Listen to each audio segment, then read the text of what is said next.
thank you to everyone who tuned into the last physical media episode. Oh, that's right. We wanted to do another quick little thing. Cam and I found this article.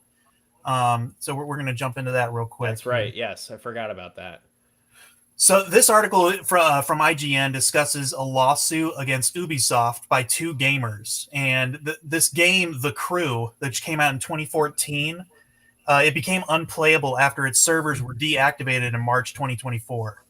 The plaintiffs argued that they believed they were purchasing ownership of the game, not a limited license, and accused Ubisoft of violating California's false advertising law. They note that the game's activation code actually said it's valid till 2099, so that implied long-term playability.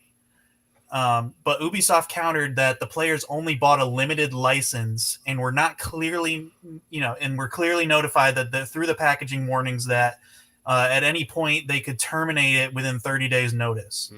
So, the company argues that the plaintiffs received the benefit of the bargain by playing the game for years and has filed to dismiss the case.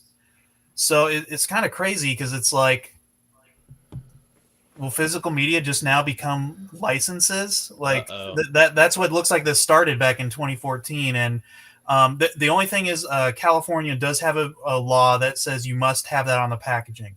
And I guess they said they did. But, if this like passes and it's like at any point these companies that make these games can just pull the plug on it, and you just have no way to play it anymore. So it's just another kind of like physical media, like even if you have a physical game, they can just pull the way to play it, and there's just nothing, Terrifying.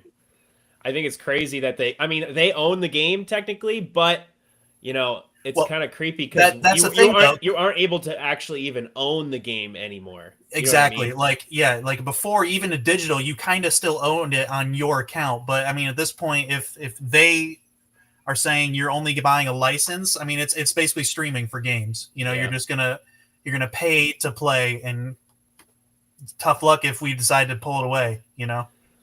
Now, was this game a live service game like Fortnite? Or was it something that you could hypothetically put in and play? Like, well, no, it's a racing game, but I think it was like mostly online, from what I was reading about it. Yeah. See, at that point, I feel like you have to understand, servers will go down eventually. True. Well, it's still.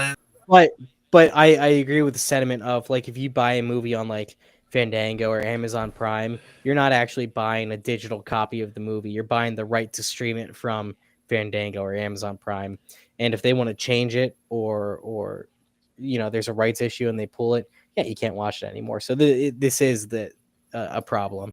Exactly. That's why I'm like VHS, physical media, physical video games for life.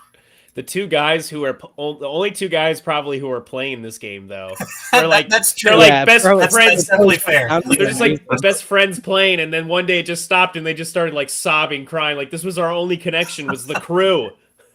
That's why. If you want to play a racing game and you're playing The Crew, they're with you. That's probably true. Apparently, some guys were keeping the disc. They were keeping the game on just so they could keep playing it. Because if they exited the game, then it would be forever gone, forever. So they just left the game open, but eventually, I guess it just rebooted, and then the game was gone forever. So pretty sad for those guys, I guess. I heard a theory that GTA 6, when that comes out, that's going to be a pay-to-play type thing. Like you pay a certain level, and you can have these benefits. Yeah. So, I think there was 3 37-year-olds that lived in their mom's basements that were still playing it. And they're the ones that initiated the lawsuit. Yeah, they were the only ones willing to lawsuit. They went to their dad's law firm and said, "We need a lawsuit." Unfortunately, the direction that they are going with that, and video game studios are going with that, is that it's going to be like online service, and then they're just going to shut down servers. Because NBA 2K, I play that all the time, and majority of it you can play offline, but obviously you play online against other people or with your friends. And usually, because there's a new one coming out every year, I think it's usually 2 years they wait before they officially shut down the online servers. So like you can't play any online content after like 2 years because they want you to buy the next game. So that's probably what they did with The Crew. It was just like, okay, we're making a new one. We don't want people to be playing the old one when we have a new one coming out. That's true. They did have a Crew too, but the difference there is that you can still play NBA 2K11 or whatever. Yeah. You just can't play online. But like with this game, like the game's just done. Like it's not even possible to play the original. So. Yep. Kind of scary for future, certain video games. Well, especially because we talked about last time the Nintendo key card. It's no longer even necessarily a game. Exactly. Like I still am like unsure if that's for every game or for that's just whatever. But anyway. Yep. The loss of physical media. Guess we will see. Licensing of physical media. Yeah. Guys, I did it.